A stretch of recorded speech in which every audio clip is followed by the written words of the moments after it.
সাহাবীরা কিয়ামতের দিন এই জুলুমের বিচার যদি আল্লাহ করে, সেদিন আমার লজ্জার শেষ থাকবে না, সীমা থাকবে না। দুনিয়ায় থাকতে রে যদি জুলুম করে থাকি, কারো হক নষ্ট করে থাকি, প্রতিশোধ নিয়ে নাও। সুবহানাল্লাহ। এক আঠুরার মুসলমান ভাইয়েরা, যেই নবীর আগেও গুনাহ নাই, পরেও গুনাহ নাই, সেই নবী কাহারও প্রতি বিন্দু মাত্র জুলুম করে নাই। নবী বলেন কিয়ামতের দিন আসার আগে আগে আমি যদি কাহারও হক নষ্ট করে থাকি, আদায় করে লও। উম্মতেরা গো, চিন্তা কর, কত মানুষের মনে আঘাত দিয়েছ, কত মানুষের হক নষ্ট করেছ। মরার পরে কি উপায় হবে? মরার পরে কি উপায় হবে? একটু চিন্তা করে দেখো। জীবনে যদি কাহারও হক নষ্ট করে থাকো, কাহারও মনে কষ্ট দিয়ে থাকো, পায়ে ধরে বলে যাই, মরার আগে আগে হক আদায় করে যাও, ক্ষমা নিয়ে যাও গো ভাই। আর না হয় সারা জীবনের আমল 1 টাকার বিনিময় পাওনাদারকে দিতে হবে। কিয়ামতের দিনে, মুসিবতের দিনে তোমার পাওনাদার গুলো তোমার জীবনের সব নেক নিয়ে যাবে। ওই দিন তুমি জাহান্নামে যাইবা। ভাইয়েরা, অনুরোধ করি, যদি কাহারও হক নষ্ট করে থাকো, জলদি জলদি আদায় করে মরো। মরার পরে তোমার সন্তানেরা, আপনজনেরা তোমার লাশ সামনে নিয়ে বলবে, আমার বাবার কাছে যদি কেউ পাওনা দাওনা থাকেন আমাদেরকে জানাইলে দিয়া পারি, না দিয়া পারি, ক্ষমা নেওয়ার চেষ্টা করব। তবে দিবে না যে রে ভাই, এটা 100% শিওর, ঠিক কিনা? আমার রাসূল বলেছেন, তুমি কঠোর বাক্যে কাহারও মনে আঘাত দিয়েছ, কেমন কদম মে মুস্তাফা কি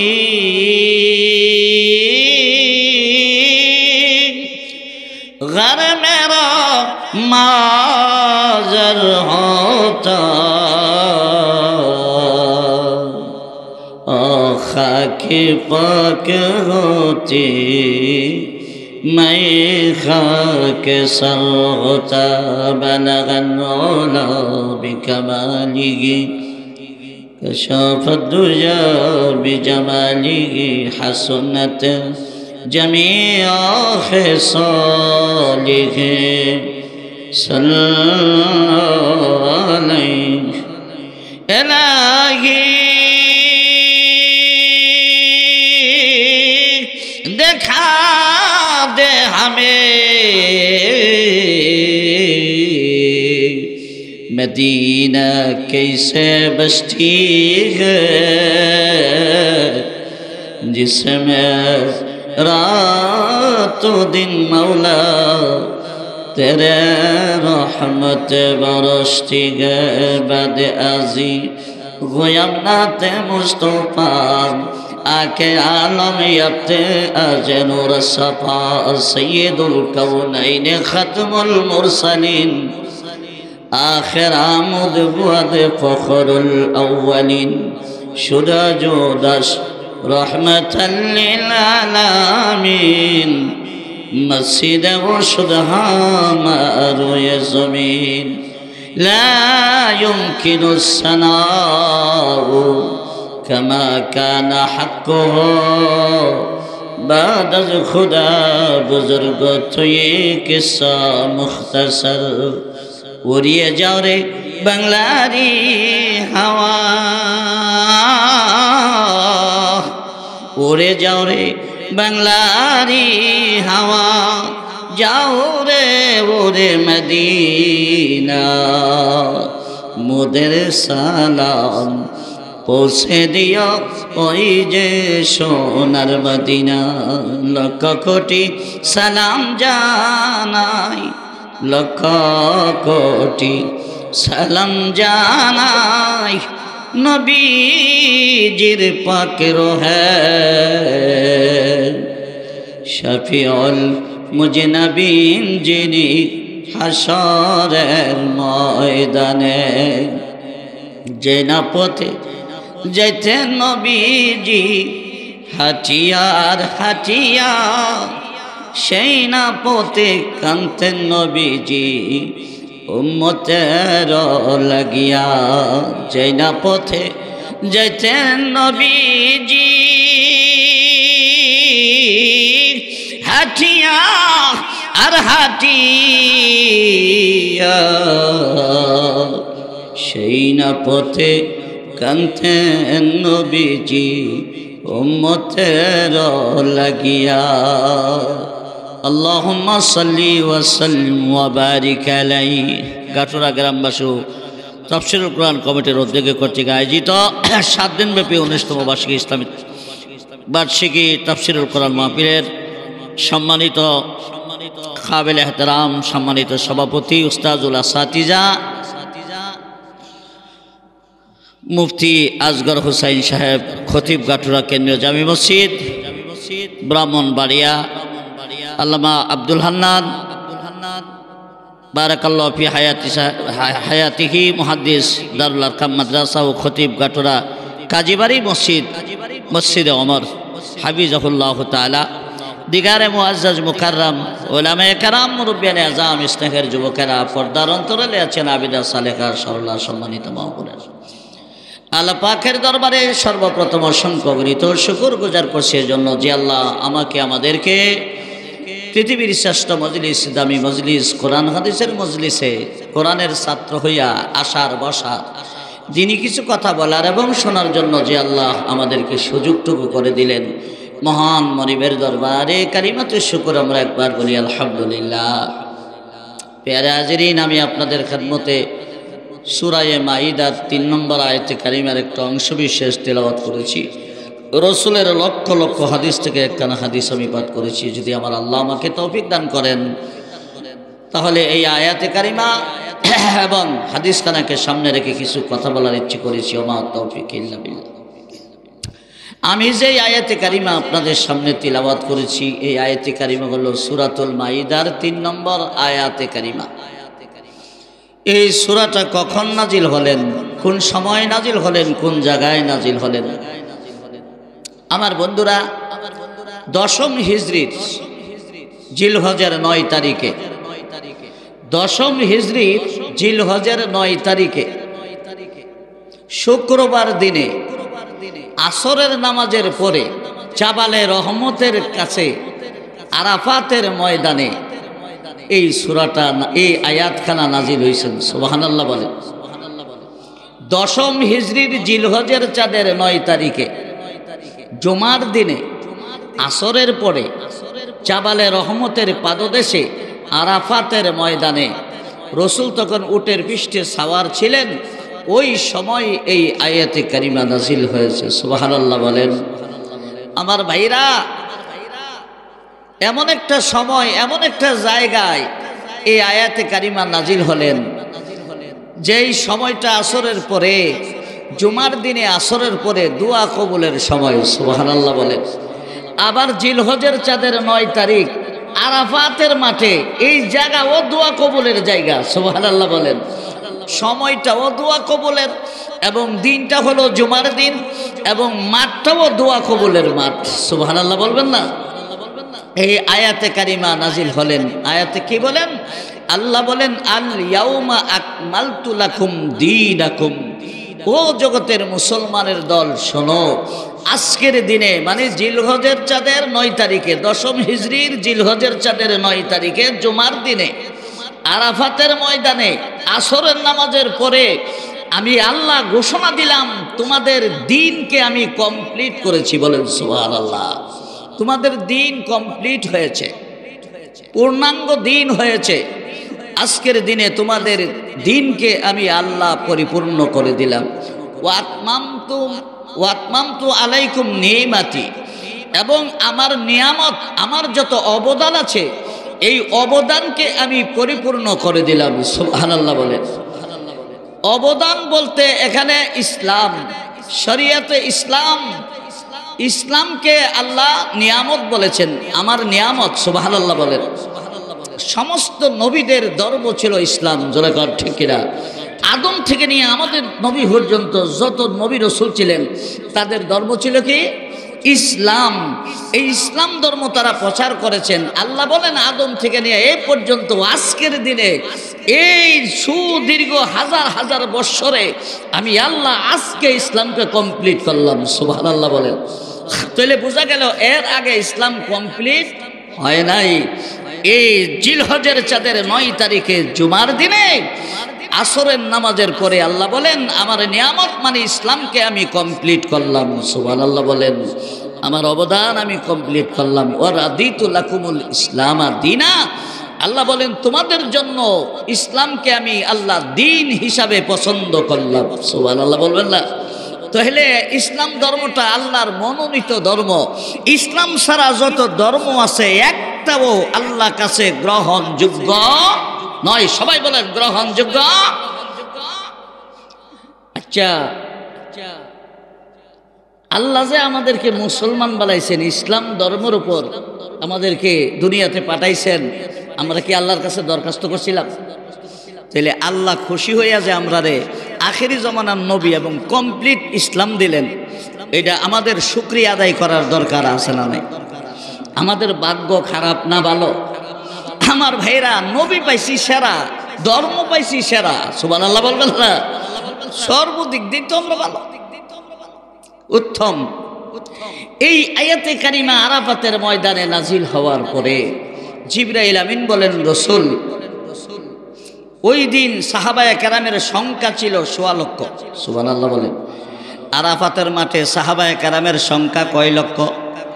১৬ লক্ষের চাইতে বেশি। এই আয়াত নাজিল করছেন আল্লাহ। জিবরাইল বলেন হুজুর আপনি জানাইয়া দেন আজকে যে ইসলাম ধর্মটা কমপ্লিট হইল, নিয়ামত পূর্ণাঙ্গ হইল, আর ইসলাম ধর্ম যে আপনার উম্মতের জন্য আল্লাহ মনোনীত ধর্ম হিসাবে আল্লাহ কবুল করে নিলেন, আল্লাহ মনোনীত করলেন আপনার উম্মতের জন্য ইসলাম ধর্মকে আপনি জানাইয়া দেন। জোরে জোরে বলেন সুবহানাল্লাহ। রসুল ঘোষণা করে দিলেন, জানাইয়া দিলেন। আমার ভাইরা, রসুল তখন আবার বলেছিলেন যে দেখো আমি তোমাদের মাঝে 2টা জিনিস রেখে যাই। এই আয়াতের মাধ্যমে আল্লাহ রসুল যে পৃথিবী থেকে বিদায় হবে, রসুলের যে শেষ হজ, এই হজ এই আয়াতের ভিতরে ইঙ্গিত পাওয়া যায়, সুবহানাল্লাহ বলেন। তাই আমার রসুল বলেছেন তারাকতু ফিকুম আমরাইন, ও আমার সাহাবায়ে কেরাম আমি তোমাদের কাছে 2টা জিনিস রেখে যাই, সুবহানাল্লাহ বলেন। কয়টা? লান তাদিল্লু মা তামাসসাকতুম বিহিমা কিতাবাল্লাহ ওয়া সুন্নাত রাসূলি। সাহাবীরা, এই হজ আমার জীবনের শেষ হজ, এই হজ আমার জীবনের শেষ হজ, আর আমি কোনোদিন আরাফাতের ময়দানে আসতে পারবো না। শোনো রে, আমি নবী তোমাদের কাছে 2টা জিনিস রেখে যাই। এই 2টা জিনিস যদি তোমরা আটকে ধরতে পারো, মজবুত করে ধরতে পারো, দিল্লুমা তামাসসাকতুম বিহিমা, এই 2টা জিনিস যদি আটকে ধরতে পারো, কেউ তোমাদেরকে পথভ্রষ্ট করতে পারবে না। এ সাহাবীরা, আমি যেই 2টা জিনিস তোমাদের কাছে রেখে যাই, এই 2টা জিনিসে যদি মজবুত করে আটকে ধরে রাখতে পারো, কোনো জাতি, কোনো মানুষ, কোনো শয়তান, কোনো দুশমন, কোনো দোসর, কোনো ইহুদি খ্রিস্টান কেউ তোমাদেরকে পথভ্রষ্ট করতে পারবে না। তাহলে যেই 2টা জিনিস ধরে রাখলে আমাদের ঈমান ঠিক থাকবে, আমাদের আমল ঠিক থাকবে। এই 2টা জিনিস আমাদের কাছে গুরুত্বপূর্ণ কিনা? 2টার একটা হলো কিতাব আল্লাহ, 1 নাম্বার আল্লাহ পাকের কিতাব আল কোরআন, সুবহানাল্লাহ বলেন। 2 নাম্বার ও সুন্নাত রাসূলি, 2 নাম্বার আল্লাহর রসুলের সুন্নত মানে আমার সুন্নত। 1 নাম্বার কোরআন যদি মজবুত করে ধরো, 2 নাম্বার আমার সুন্নাতগুলো যদি মজবুত করে আটকে ধরো, সাহাবীরা গো, কেউ তোমাদেরকে পথভ্রষ্ট করতে পারবে না, কেউ তোমাদেরকে পথহারা করতে পারবে না, কেউ তোমাদেরকে জাহান্নামের পথে নিতে পারবে না, তোমরা জান্নাতের পথে যাইতে পারবা। বলেন সুবহানাল্লাহ। এখান থেকে বোঝা যায় রে বান্দা, আমাদের সামনে ইসলামী কোনো সমস্যা দেখা দিলে, আমাদের সামনে কোনো সমস্যা দেখা দিলে আমরা আগে যাব কোরআনে। এই ব্যাপারে আল্লাহ কোরআনে কি ফায়সালা দিলেন? যদি কোরআনে না পাওয়া যায় আমরা যাব রসুলের হাদিসে। জোরে কোন ঠিক কিনা? সরে বলেন ঠিক কিনা? যদি হাদিসও না পাওয়া যায় আমরা যাব সাহাবায়ে কেরামের সিদ্ধান্ত কি ছিল এই ব্যাপারে। যদি সাহাবায়ে কেরামের সিদ্ধান্ত না পাওয়া যায় তাহলে আমরা যাব কি আছে, সুবহানাল্লাহ, আমরা যাব মাযহাবের ইমামদের কাছে। ইসলামের দলিল হলো চারটা, কোরআন, হাদিস, ইজমা, কিয়াস। সুবহানাল্লাহ, জোরে বলেন। এই চারটা হলো ইসলামের দলিল। যে কোনো সমস্যায় যখন আসবে এই চারটার দ্বারস্থ আমরা হইব। সর্বপ্রথম কোরআন, কোরআনে না পাওয়া গেলে হাদিসে, হাদিসে না পাওয়া গেলে ইজমা, মানে সাহাবায়ে কেরামের রায় কি ছিল এই ব্যাপারে। যদি সাহাবায়ে কেরামের রায়ও না পাওয়া যায় আমরা যাব মাযহাবের ইমামদের কাছে। মাযহাব হলো চারটা, হানাফি, শাফি, হাম্বলি, মালিকি। জোরে কোন ঠিক কিনা? আমাদের মাযহাব হইল হানাফি। আমাদের মাযহাবের নাম কি? আমার বন্ধুরা আসেন, হজ পালনের পর আল্লাহর নবী মক্কা থেকে মদিনাতুল মুনাওয়ারায় আসলেন। আসিয়া আল্লাহ রাসূল সাল্লাল্লাহু আলাইহি সাল্লাম আসার পরে হযরতে আবু বকর সিদ্দিক রাদিয়াল্লাহু তাআলা ঘরের দরজা বন্ধ করে কান্না শুরু করলেন। সুবহানাল্লাহ।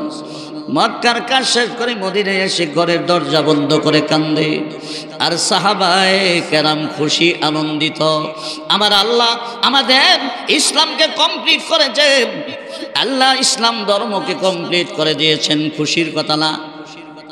সেটা বলেন। নিয়ামতকে কমপ্লিট করেছেন, ইসলাম ধর্মকে আল্লাহ আমাদের জন্য পছন্দ করেছেন। তাহলে খুশির কথা, সবাই খুশি। আবু বকর সিদ্দিক রাদিয়াল্লাহু তাআলা আনহু খুশি না? তিনি ঘরের দরজা বন্ধ করে কান্না করেন। আমার ভাইয়েরা, সাহাবায়ে কেরাম হযরতে আবু বকর সিদ্দিকের কান্না শুনে দৌড়িয়ে আবু বকর সিদ্দিকের ঘরের দরজার পাশে দাঁড়ায় বলে, ভাই আবু বকর, খুশির সংবাদ, আল্লাহ দিন কমপ্লিট করলেন, নিয়ামত পরিপূর্ণ করলেন, আমাদের ধর্ম ইসলামকে মনোনীত করলেন, আমাদের জন্য ইসলামকে মনোনীত করলেন। ও ভাই, আমরা সবাই খুশি, আপনি যে কান্দেন, কান্নার কারণ কি? হযরতে আবু বকর জবাব দে, বন্ধুরা রে, এই আয়াতের ভিতরে আমি একটা সূক্ষ্ম জিনিস পাইলাম। কি পাইলাম? এই আয়াতে প্রমাণ করেছি আমাদের নবী আর দুনিয়াতে বেশি দিন থাকবে না, নবী আর বেশি দিন থাকবে না। আমি নবীর বিরহ বেদা কান্দি গো। হযরতে সাহাবায়ে কেরাম হযরতে আবু বকর সিদ্দিক রাদিয়াল্লাহু তাআলা আনহুর কথা শুনে হাউ মাউ করে কান্না শুরু করলেন। একজনের গলায় ধরে আর একজন কান্দে আর বলে, বাইরে বাড়ি সারলাম যেই নবীর জন্য, বাবা সারলাম যেই নবীর মায়ায়, নবীর জন্য, স্ত্রী সারলাম, ছেলে সারলাম, দুনিয়া সহায় সম্পত্তি সব যেই নবীর জন্য সারলাম। নবী যদি না থাকে আমরা কিভাবে জীবন বাঁচাবো, কেমনে থাকবো রে? একজনের গলায় ধরে আরেকজন কান্না করে। আরেকদল সাহাবী দৌড়ে এসে বলেন, তোমরা কেন কান্দ? এই কারণে কান্দি। তারা দৌড়াইয়া আল্লাহর নবীর কাছে যায়, বলেন, ইয়া রাসূলুল্লাহ, ইয়া হাবিবাল্লাহ, এই আয়াতের ভিতরে নাকি আপনার ইন্তেকালের গ্রাণ পাওয়া যায়। নবী বলে, কে বলেছে? আপনার আবু বকর বলেছেন। জি, আমার আবু বকর যা বলেছে সত্য বলেছে। আমার ভাইয়েরা, রাসূলের জমানে এই কথা শুনে সমস্ত সাহাবীরা মসজিদে নববীতে পড়ে কান্না শুরু করলেন। বাহিরে কান্দে, মহিলারাও কান্দে, বাচ্চারাও কান্দে, নবীর বিরহ ব্যথা কান্দে। আমার ভাই হযরতে ইবনে আব্বাস রাদিয়াল্লাহু তাআলা আনহু বলেন, এই আয়াত নাজিলের পর আমার নবী 81 দিন বেঁচেছেন। কয়দিন? সবাই বলেন। নবী ইন্তেকালের সময় যখন ঘনিয়ে আসে, হযরত ইবনে আব্বাস রাদিয়াল্লাহু তাআলা আনহু বলেন, আল্লাহ রাসূল হযরতে বেলালকে ডেকে বলে, বেলাল তুমি আযান দাও, তুমি আযান দাও। হযরতে বেলাল আযান দিলেন। সমস্ত আনসার এবং মুহাজির সাহাবায়ে কেরাম একত্রিত হলেন। নবীজি 2 রাকাত নামাজ পড়ালেন। নামাজ পড়াইয়া মসজিদে নববীর মিম্বরে বসে বলেন, উম্মতেরা রে, সাহাবীরা, আমি তো এতদিন তোমাদের মাঝে ছিলাম, তাবলীগের কাজ করেছি, দাওয়াত দিয়েছি। আমি তো তোমাদেরকে বাবার আদর দিছি, স্নেহময় ভাইয়ের মতো আদর দিছি। আমি তো আর বেশি দিন এই পৃথিবীতে বেঁচে থাকবো না। সুবহানাল্লাহ বলেন। আবার বন্দনা, নবীজির জবান থেকে এই কথা শুনে সাহাবায়ে কেরাম আবারও কান্না শুরু করলেন। আমার ভাইরা, এরপরে রাসূল বলেন, সাহাবীরা, আমি দীর্ঘদিন তোমাদের মাঝে ছিলাম, আমি কি তোমাদের কাহারও উপর জুলুম করেছি? যদি জুলুম করে থাকি, কিয়ামতের দিন আসার আগে আগে আজকের দিনে আমার প্রতিশোধ নাও। সাহাবীরা, কিয়ামতের দিন এই জুলুমের বিচার যদি আল্লাহ করে, সেদিন আমার লজ্জার শেষ থাকবে না, সীমা থাকবে না।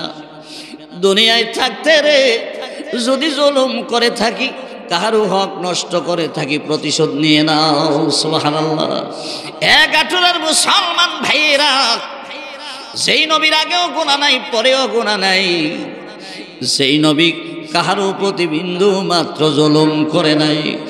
নবী বলেন, কিয়ামতের দিন আসার আগে আগে আমি যদি কাহারও হক নষ্ট করে থাকি, আদায় করে লও। উম্মতেরা গো, চিন্তা কর, কত মানুষের মনে আঘাত দিয়েছ, কত মানুষের হক নষ্ট করেছ। মরার পরে কি উপায় হবে? মরার পরে কি উপায় হবে? একটু চিন্তা করে দেখো। জীবনে যদি কাহারও হক নষ্ট করে থাকো, কাহারও মনে কষ্ট দিয়ে থাকো, পায়ে ধরে বলে যাই, মরার আগে আগে হক আদায় করে যাও, ক্ষমা নিয়ে যাও গো ভাই। আর না ভয়, সারা জীবনের আমল 1 টাকার বিনিময় পাওনাদারকে দিতে হবে। কিয়ামতের দিনে, মুসিবতের দিনে তোমার পাওনাদার গুলো তোমার জীবনের সব নেক নিয়ে যাবে। ওই দিন তুমি জাহান্নামে যাইবা। ভাইরা, অনুরোধ করি, যদি কাহারও হক নষ্ট করে থাকো, জলদি জলদি আদায় করে মরো। মরার পরে তোমার সন্তানেরা, আপনজনেরা তোমার লাশ সামনে নিয়ে বলবে, আমার বাবার কাছে যদি কেউ পাওনা দাওনা থাকেন, আমাদেরকে জানাইলে দিয়া পারি, না দিয়া পারি, ক্ষমা নেওয়ার চেষ্টা করব। তবে দিবে না যে রে ভাই, এটা 100% শিওর, ঠিক কিনা? আমার রাসূল বলেছেন, তুমি কঠোর বাক্যে কাহারও মনে আঘাত দিয়েছ, কিয়ামতের দিন তোমার নেক আমল সে নিয়ে যাবে। আল্লাহ রাসূল একদিন এক হাদিসে বলেন সাহাবীরা, বলো দেখি আমার উম্মতের মধ্যে সবচেয়ে বেশি গরিব কে, সবচেয়ে বড় গরিব কে? সাহাবীরা বলেন, ইয়া রাসূলুল্লাহ, যার টাকা নাই, পয়সা নাই, বাড়ি ঘর নাই, সে সবচেয়ে বড় গরিব। নবী বলেন, না, ওই ব্যক্তি সবচেয়ে বেশি গরিব নয়, সবচেয়ে বড় গরিব আমার ওই উম্মত যারা আমলনামার নামাজের সওয়াব আছে, রোজার সওয়াব আছে, হজের সওয়াব আছে, দান সৎকার সওয়াব আছে, যার আমলনামায় বহু হজ আছে, নেক আমল আছে, কিন্তু হাসরের ময়দানে পাওনাদার এত বেশি হবে। পাওনাদার যায় বলবে, মালিক, আল্লাহ, হাজী সাহেবের কাছে আমি অমুকটা পাইতাম। আল্লাহ বলবে, হাজী সাহেব তার পাওনা দিয়ে দাও। টাকা থাকবে না রে ভাই, ওই দিন নেক আমল ছাড়া আর কিছুই থাকবে না। ওই ব্যক্তিকে নেক আমল দিবে, আরেকজন এসে দাঁড়াবে, আল্লাহ, আমি হাজী সাহেবের কাছে অমুকটা পাইতাম। আল্লাহ বলবে, নিয়ে যাও, হাজী সাহেব দিয়ে দাও। এইভাবে পাওনাদারের পাওনা দিতে দিতে নামাজের সওয়াব, রোজার সওয়াব, হজের সওয়াব সব শেষ হয়ে যাবে। পরিশেষে পাওনাদার আরো বাকি থাকবে। পাওনাদাররা বলবে, মালিক, এখন দি হাজী সাহেবের সওয়াব নাই, আমাদের পাওনার কি গতি? আল্লাহ বলবে, তোমাদের গুনাহ হাজী সাহেব নিবে। পাওনাদারের গুনাহ লইয়া জাহান্নামের আযাবের লাকড়ি হবে। ভাই, পাওনাদারের পাওনা দাও। নবী বলেন, সাহাবীরা, আমি যদি কাহার প্রতি জুলুম করে থাকি, অন্যায় করে থাকি, কিয়ামত দিন আসার আগে আগে তোমাদের পাওনাগুলো বুঝে নাও। রাসূল তিনবার বললেন, সাহাবায়ে কেরাম কেউ দাঁড়ায় না। তিনবারের মাথায় একজন সাহাবী, যার নাম উকাশা ইবনে উকাশা, ওই উকাশা দাঁড়াইলেন। দাঁড়ায় বলেন, ইয়া রাসূলুল্লাহ, ইয়া হাবিবাল্লাহ, আমার একটা পাওনা আপনার কাছে আছে। উকাশারি, কি পাওনা তোর? ইয়া রাসূলুল্লাহ, আমি যখন বদরের যুদ্ধে যাই, আমি আপনার কাছাকাছি যাই, যাওয়ার পরে আমি আমার উটের পিঠ থেকে নামলাম, নামিয়া এক কদম দু কদম করে আপনার কাছে গেলাম। আমার মনে আশা ছিল, আমার মনে তামান্না ছিল, আমি বিশ্ব নবীর উরাত মুবারকে চুমা দিব। সুবহানাল্লাহ। এই জন্য আপনার কাছাকাছি যাই। তখন খেজুরের একটা ডাল আপনার হাতে, আপনি উটকে বাড়ি দিলেন। ওই বাড়ি যায় আমার কোমরে লাগছে। আমি জানি না গো নবী, এই বাড়ি কি আমারে দিয়েছেন, এই প্রহার কি আমারে করেছেন না উটকে করেছেন? নবী বলে, উকাশা রে, মনে কর তোর নবী তোরে বাড়ি দিছে, এখন কি চাস? হুজুর, আমি প্রতিশোধ চাই। যখন সুবহানাল্লাহ। আমার ভাইয়েরা, হযরত ওমর দাঁড়াইলেন, দাঁড়াইয়া ডাক দে, উকাশা রে, কত বড় সাহস তোর! বিশ্ব নবী উটকে আঘাত করেছে, এই উটের আঘাত তোর গায়ে লাগছে, তুই কি নবীরে মাপ দিতে পারলি না? এ উকাশা, আমি ওমর তোর কাছে অনুরোধ করি, এই প্রহারটা তুই আমারে কর, বিশ্ব নবীরে ক্ষমা করে দে। সুবহানাল্লাহ। নবী বলে, ওমর তুমি বসে যাও, তোমার দিলের খবর আল্লাহ জানে, তোমার অন্তরে যে ভালোবাসা নবীর প্রতি কে জানে? হযরত আবু বকর দাঁড়ায়া বলে, উকাশা, এই প্রত্যাশা, এই আশায় আমি আবু বকর করি নাই রে। উকাশা রে, এই প্রতিশোধ তুই আমার কাছ থেকে নে, বিশ্ব নবীকে ক্ষমা করে দে। সুবহানাল্লাহ। নবী বলে, আবু বকর গো, তুমি বসে যাও, আল্লাহ তোমার দিলের খবর জানে। আমার বন্ধুরা, হযরত আলী দাঁড়াইলেন, দাঁড়ায় বলে, রে ওকাশা, আমি নবীর বংশের মানুষ, নবী আমার চাচাতো ভাই, আমি নবীর চাচাতো ভাই। দেখ রে, এই প্রতিশোধ আমি আলী থেকে নে, আমার নবীকে মাফ করে দে। রাসূল ডেকে বলে, আলী বসে যাও, আল্লাহ তোমার নিজের, আল্লাহ তোমার দিলের খবর জানে। সুবহানাল্লাহ। আমার ভাইরা, হযরতে হাসান, হযরতে হুসাইন রাদিয়াল্লাহু তাআলা আনহুমা ধরিয়েছে, উকাশা রাদিয়াল্লাহু তাআলা আনহুর হাতে ধরেন, ধরে বলে, ভাই উকাশা রে, নবী তো আমরার নানা, আমরা নানাকে আঘাত করবি, আমরা হাসান হুসাইন এটা মেনে নিতে পারবো না, দে রে, আমার নবীকে মাফ করে দে। জোরে বলুন সুবহানাল্লাহ। নবী বলে, হাসান ও হুসাইন বসে যাও, আল্লাহ তোমাদের দিলের খবর জানে। রাসূল ডেকে বলে, এই রে বেলাল, তুমি যাও, তুমি যাও, যাই আমার ফাতেমার ঘর থেকে চাবুকটা নিয়ে এসো। জোরে কোন সুবহানাল্লাহ।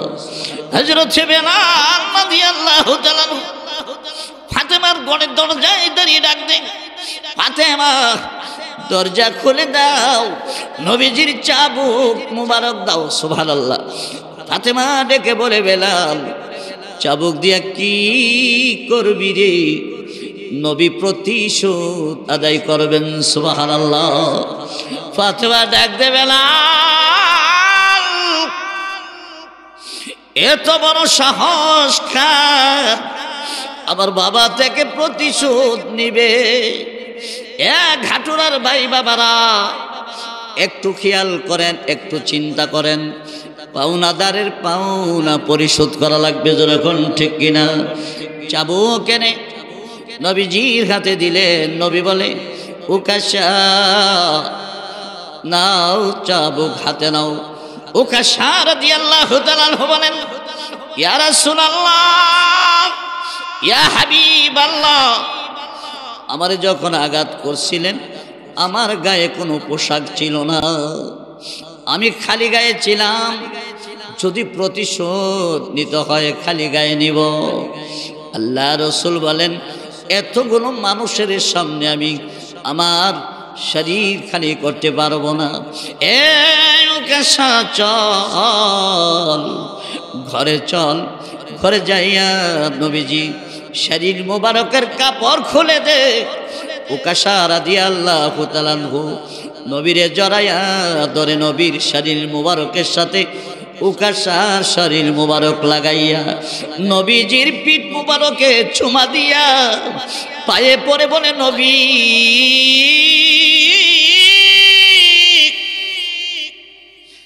আল্লাহর কসম করে বলি গো, যেই দিন প্রহার করেছিলেন ওই দিনই আমি ক্ষমা করে দিছি। যেহেতু তিনবার বলছেন, আমি একটা সুযোগ পাইয়া গেছি, আমার এই শরীর যদি বিশ্ব নবীর শরীর মুবারকে লাগাইতে পারি, আমার ইয়াকিন, আমার বিশ্বাস, আমার জন্য জাহান্নাম হারাম হইয়া যাবে। ইয়া রাসূলুল্লাহ, ইয়া হাবিবাল্লাহ, আমি কৌশল করেছি আপনার শরীর মুবারকের সাথে আমার শরীর লাগাইতাম। আমি জানি আপনার শরীর মুবারকের সাথে আমার শরীর লাগলে এই দেহ জাহান্নামের আগুন জ্বালাবে না। নবী ডাক দে, সাহাবীরা তোমরা যদি জান্নাতি মানুষ দেখতে চাও আমার উকাশার দিকে নজর করো। আল্লাহু আকবার। আমার প্রাণের ভাইরা, তখন সাহাবায়ে কেরাম উকাশা রাদিয়াল্লাহু তাআলা আনহু হাতে চুমা দিলেন, চোখে চুমাইতে শুরু করলেন, আর ডাক দিলেন, ও কাসারে, কৌশল করে জান্নাত অর্জন করে নিলি। আল্লাহু আকবার। আমার ভাইয়েরা, এই ছিল সাহাবায়ে কেরামের ভালোবাসা নবীর প্রতি। আমার বন্ধুরা, ভাইরা, বলতেছিলাম নবীজি ইন্তেকালের প্রস্তুতি নিতেছিলেন, যেরকম ঠিক কিনা? এক গাঠুনার ভাইরা, ইন্তেকালের কি প্রস্তুতি নিলা? কি প্রস্তুতি নিলা? রাসূলের এক সাহাবী বলেন, ইয়া রাসূলুল্লাহ, কিয়ামত কখন হবে? কিয়ামত কবে হবে? রাসূল বলে, সাহাবী, তুমি কিয়ামতের দিন জানতে আইছো, কিয়ামত কবে হবে? আগে বলো, কিয়ামতের জন্য তুমি কি প্রস্তুতি নিছো? ইয়া রাসূলুল্লাহ, আমার কোনো প্রস্তুতি নাই, আমার একটাই প্রস্তুতি, আমি আল্লাহ রসুলকে ভালোবাসি। যখন সুবহানাল্লাহ। রসুল বলেন, আনতা মা মান আহবাবতা। এ সাহাবী, তুমি যাকে ভালোবাসো তার সাথেই হবে তোমার হাসর। আল্লাহু আকবার। আমার বন্ধুরা, এই ছিল সাহাবায়ে কেরামের ভালোবাসারই ভাই।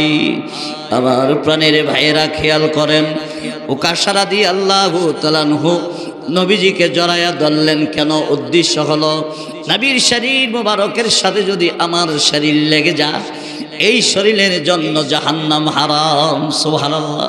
তাই তোরে ভাই, আল্লাহর পয়গম্বর উম্মত নবী মুহাম্মদুর রাসূলুল্লাহ সাল্লাল্লাহু আলাইহি সাল্লাম একদিন ফাতেমা রাদিয়াল্লাহু তাআলা আনহার বাড়িতে গেছে। যায়া দেখে ফাতেমা রুটি বানা। কি বানা? সবাই বলেন। নবী বলে, মা কি করো? আব্বা রুটি বানাই। মা দাও না গো, আমি দুটা রুটি বানাইয়া দেই। সুবহানাল্লাহ। মা ফাতেমা বড় সুন্দরী ছিলেন। নবী যেমন সুন্দর, নবীর মেয়েও তো সুন্দর, ঠিক কিনা? নবী বলেন, মা তুমি ক্লান্ত হয়ে গেছো, আমি তোমার বাবা তিনটা রুটি বানাইয়া দেই। নবীজি তিনটা রুটি বানাইয়া দিলেন। রুটি বানাইয়া বলে, মা রুটিগুলি নিয়ে যাও, চুলাতে নিয়ে রুটিগুলো তাপ দাও, রান্না করো। ফাতেমা যে রুটিগুলো বানালেন, রুটিগুলো হয়ে গেল।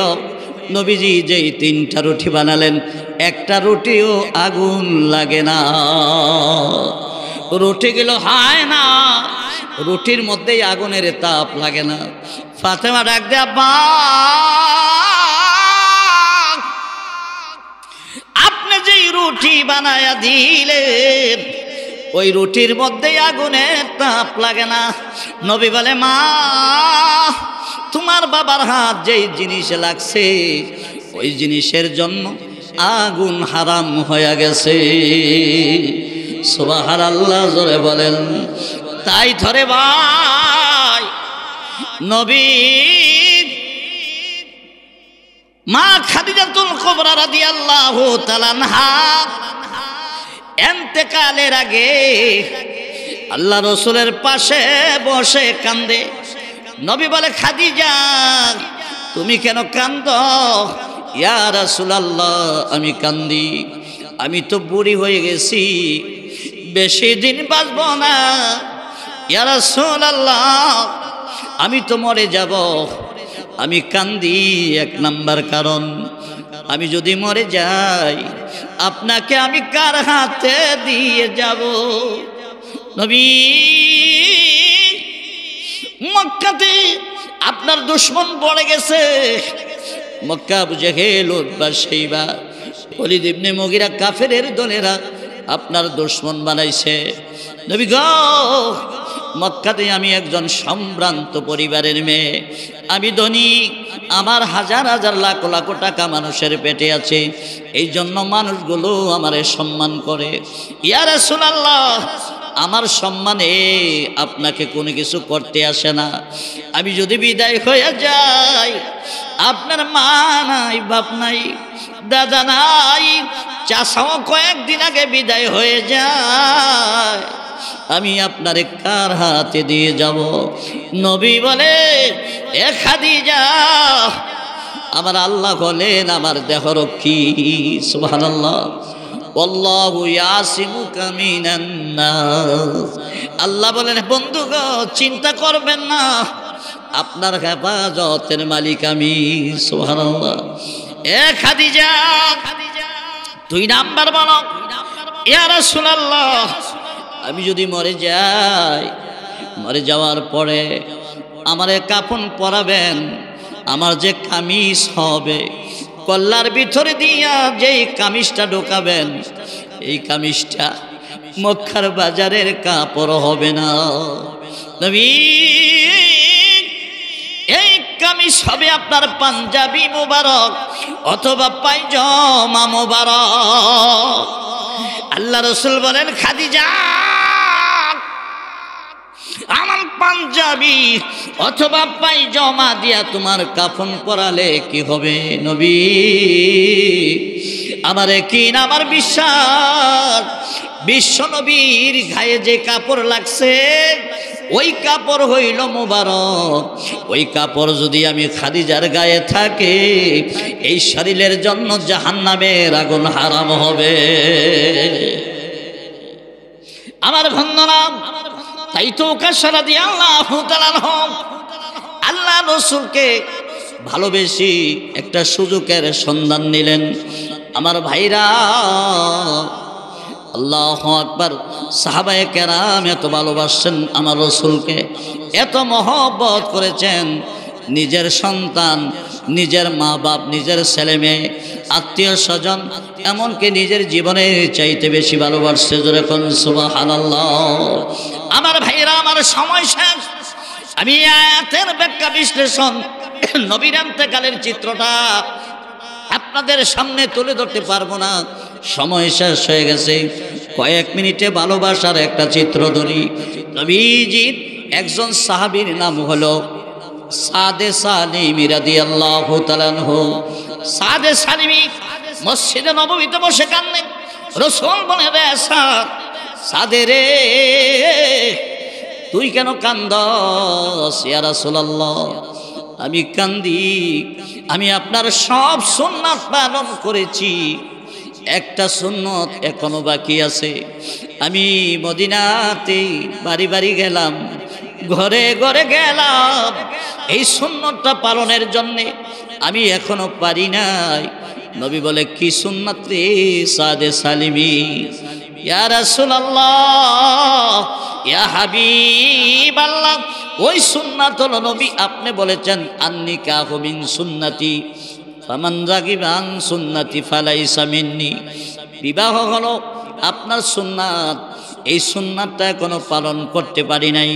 ইয়া রাসূলুল্লাহ আমি কালো, আমার চেহারাতে বসন্তের দাগ, আমি কালো, 2 নাম্বার আমার টাকা নাই পয়সা নাই, এই কারণে আমারে মদিনার কোনো নারীরা লাইক করে না, পছন্দ করে না, আমার কাছে কেউ বিয়ে দেয় না, আমারে কেউ বিয়ে করে না। নবী বলে রে সাদে সালিমি চিন্তা করিস না রে, আমার মদিনাতে একজন সাহাবী আছে যার নাম আমের ইবনে ওয়াহাব রাদিয়াল্লাহু তাআলা আনহু। আমের ইবনে ওয়াহাবের বড় সুন্দরী, বড় রূপসী একটা মেয়ে আছে। সেই মেয়েটা বড় আবেদা,